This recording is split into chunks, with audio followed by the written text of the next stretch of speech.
Ya, pemirsa masih di Idea Second Session Closing dan kami juga masih mengundang Anda untuk bisa berpartisipasi di telepon interaktif di 021 di 8063 di 5979 dan juga ada WhatsApp interaktif kami di 0812 di 1398 di 3749. Dan sebelum kita lanjutkan perbincangan, kita akan coba lihat terlebih dahulu saham-saham pilihan yang direkomendasikan oleh Bapak Jimmy Dimas Wahyu untuk perdagangan esok hari dan mungkin saja bisa menjadi salah satu referensi untuk Anda.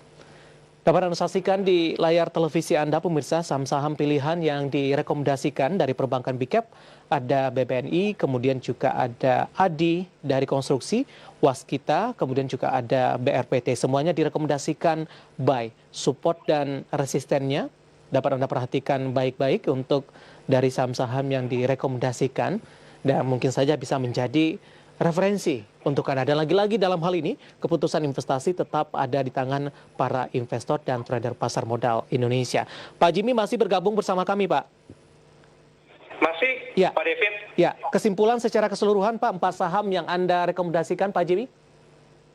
Oke, secara kesimpulan ya, jadi 4 saham ini merupakan saham LQ45 seperti itu yang saya rekomendasikan, sehingga saya harap bisa memberikan safety seperti itu ya untuk investor maupun trader. Nah, kenapa saya memilih BBNI? Karena dari ketiga saham top banking ya, BCA, Bank Mandiri dengan Bank BRI seperti itu, BNI termasuk salah satu yang cukup tertinggal. Ya, sehingga ini menjadi salah satu concern saya. Kemudian setelah sektor finance, umumnya rotation berikutnya atau sektor yang booming ya untuk berikutnya, umumnya berada di infrastruktur atau di properti. Nah, untuk yang terakhir, untuk BRPT, saya melihat sudah mulai kembali ke jalur uptrend-nya dan saya harap ini segera untuk melanjutkan kenaikannya. Ya, Pak Jimmy, sudah ada telepon yang masuk, kita akan coba sapa terlebih dahulu, Pak. Halo, dengan siapa di mana? Selamat sore, Pak David, dengan Hidayat di Jakarta. Baik, Pak Hidayat, sudah ada Pak Jimmy, silakan, Pak Hidayat. Selamat sore, Pak Jimmy. Mohon informasi, saya punya Pegas di 1105 untuk target akhir tahun, Telkom di 3120 sama untuk target akhir tahunnya, Pak. Ya. Sama DKFT di 214, Pak. Baik, itu akhir saja, Pak. Juga. Iya. Oke, terima kasih Pak Hidayat sudah berpartisipasi. Baik, ada Pak Hidayat di Jakarta, ada Pegas, Telkom, kemudian juga ada DKFT. Langsung saja kita jawab, Pak Jimmy. Pegas sudah ambil posisi di 1105, target sampai dengan akhir tahun. Dan kebetulan dari WhatsApp interaktif juga sudah berpartisipasi, Pak Antoni di Tangerang Selatan. Pegas di 1045 ini, Pak Jimmy. Analisis Anda untuk Pegas, Pak? Oke, Pak David, saya sampaikan di awal tadi nampaknya telepon dari Pak Hidayat saya kurang begitu jelas ya, tetapi saya langsung masuk ke saham seperti itu. Jadi terima kasih Pak Hidayat untuk teleponnya. Jadi saya langsung bahas untuk Pegas. Ya, saya cukup positif untuk Pegas ya. Jadi setelah mengalami penurunan beberapa waktu yang lalu, kurang lebih di sekitar bulan Oktober, penurunan terendahnya sekarang mulai menemukan momentum kenaikannya kembali. Nah, kalau misalnya untuk Pegas sendiri, untuk sampai dengan akhir tahun. Ya. Halo Pak Jimmy, suara Bapak terputus, Pak. Untuk Pegas ini menuju ke 1.200 sampai 1.300, Pak. Kalau misalnya kita bicara sampai dengan akhir tahun ya, Pak ya. Dengan kecenderungan tetap menguat seperti itu. Baik, 1.200 sampai dengan 1.300 begitu Pak Jimmy? Halo? Pak Jimmy, halo? Ya. Halo Pak Jimmy? Halo? Ya. Terputus Pak, silakan dilanjutkan kembali. Tadi untuk Pegas di 1105 ada peluang ke 1200 dan ke 1300 sampai dengan akhir tahun begitu Pak Jimmy? Betul, saya melihat tanda-tandanya seperti itu. Target optimisnya yaitu di 1300 sampai dengan akhir tahun, Pak David. Sekaligus menjawab pertanyaan Pak Antoni di Tangerang Selatan, sudah ambil posisi di 1045, tren ke depannya seperti apa? Bagaimana dengan Telkom, Pak Jimmy? Sudah ambil posisi di 3120, Pak? Oke, nah untuk Telkom ini baru menemukan momentumnya, ya, baru menemukan momentumnya. Nah, saya melihat untuk Telkom ini tentu ekspektasi saya tetap mengalami penguatan seperti itu ya, kembali ke uptrend. Namun sementara ini saya melihat untuk Telkom ini bergerak sideways terlebih dahulu, ya. Nah, ini yang perlu kita cermati. Nah, kalau misalnya kita bicara target sampai dengan akhir tahun, saya melihat kalau misalnya kondisi ini optimis, tidak tertutup kemungkinan untuk Telkom bisa menuju ke target 3.200 sampai dengan 3.400. Baik. Seperti itu. Ya. Namun saat ini saya melihat untuk Telkom masih sementara sideways terlebih dahulu. Oke, selanjutnya ada DKFT, Pak. Hari ini menguat signifikan 20,51% di level 188, Pak Hidayat, di posisi atas 214. Analisis Anda?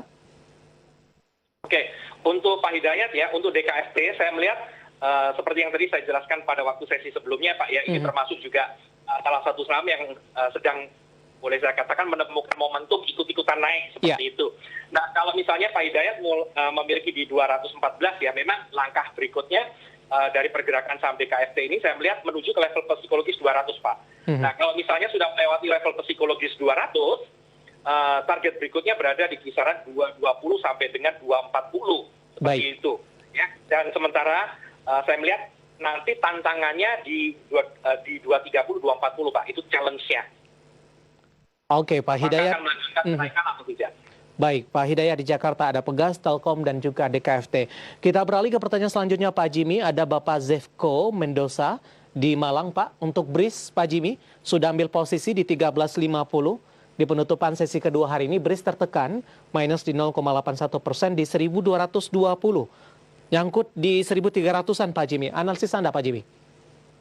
Oke, jadi untuk saham BRIS ya, saya melihat secara teknikal, untuk saham BRIS ini trennya mengalami pelemahan seperti itu ya, dengan catatan kalau misalnya saham BRIS ini tidak turun lebih dari 1.100, maka BRIS masih ada harapan menurut saya ya, karena BRIS ini kan sekali lagi didukung oleh sentimen positif seperti Antam, tetapi kita juga ingat beberapa waktu yang lalu sudah mengalami kenaikan yang sangat kencang, sehingga wajar kalau misalnya terjadi koreksi sehat. Itu poin saya yang pertama.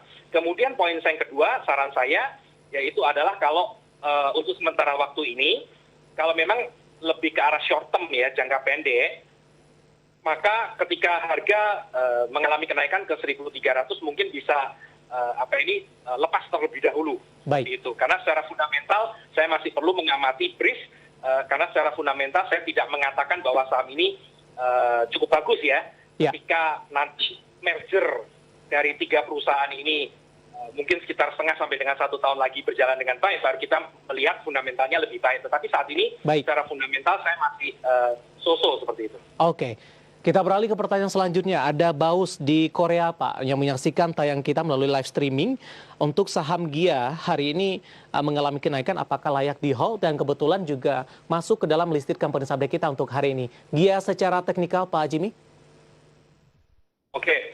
Untuk GIA secara teknikal ya, secara hari ini nampak ada mengalami momentum untuk kembali ke uptrend seperti itu. Namun sayangnya di sesi kedua saya tidak melihat penguatan itu sangat signifikan sekali. Jadi yang bisa saya sampaikan mulai ada tekanan jual seperti itu. Jadi kalau secara teknikal saya memberikan catatan. Jadi untuk saham Garuda Indonesia ini ya, selama masih bisa bertahan di kisaran 240 sebagai support, maka masih ada chance untuk mengalami kenaikan, apalagi dengan adanya PSBB transisi secara domestik seperti itu ya.